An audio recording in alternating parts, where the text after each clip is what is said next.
السلام عليكم أصحابي وايد سلامي سلام كدib maanta waxaan rabaa inaan idin la qaybsado saliidahan oo maasha Allah saliida aad u fiican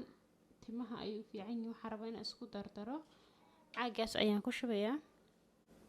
caagaas waa suuqa ka heli kartaa ani laakiin tan timaha kalarka caagii ka dhamaaday weeyaan aad iyo aad u fiican tahay timaha markaa marinaysid afkeeda dhooban darteed insha Allah marka halkan jojoba oil aan ku haystaa halkan sweet almond coconut oil argan oil iyo castor oil kana ugu weyn shanta saliidood ayaan rabaa inaan isku dardaro saliidahan aad iyo aad u fiican yihiin udgoon yihiin 99% waa natural laakiin waxa ku jira in yar oo caraf ah 1% kale waa caraf iyo waxyaabo kale ayaa ku jira xataa omega ku jira halkan ugu qoran waxa ku jira oo dhan ingredient-iga waa kan timuhu markay daciifaan ay daadanayaan ay waxa u yeelaysaa timaha xoog tamar u yeelaysaa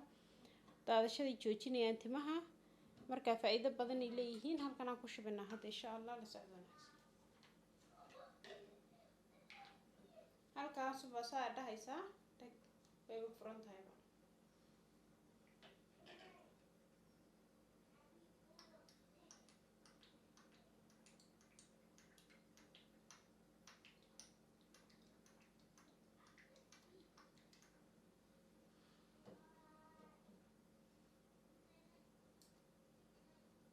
mid kasta half ayaa rabaa inaan kaga shubo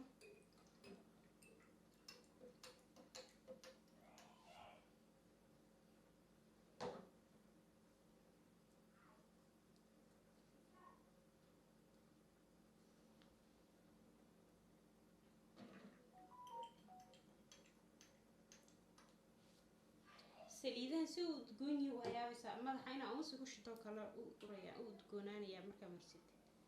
udgoonka qof uun si madaxa ku shiday lagama kartaan foor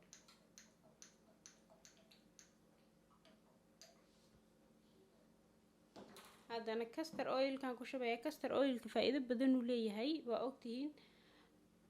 wallahi aad iyo aad u fiican yihiin ma sha Allah ani aad uga helay marka la sax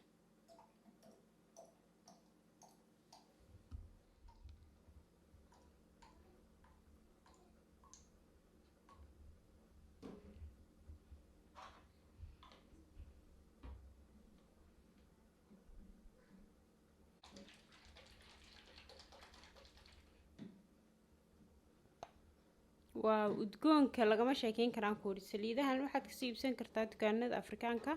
intaas ayaan rabay inaan idin la wadaago saliidahan timaha ay ku korinayaan timaha haday ka daadanayaan daadashada ay ka joojinayaan timaha waxa u yeelayaan awood nabade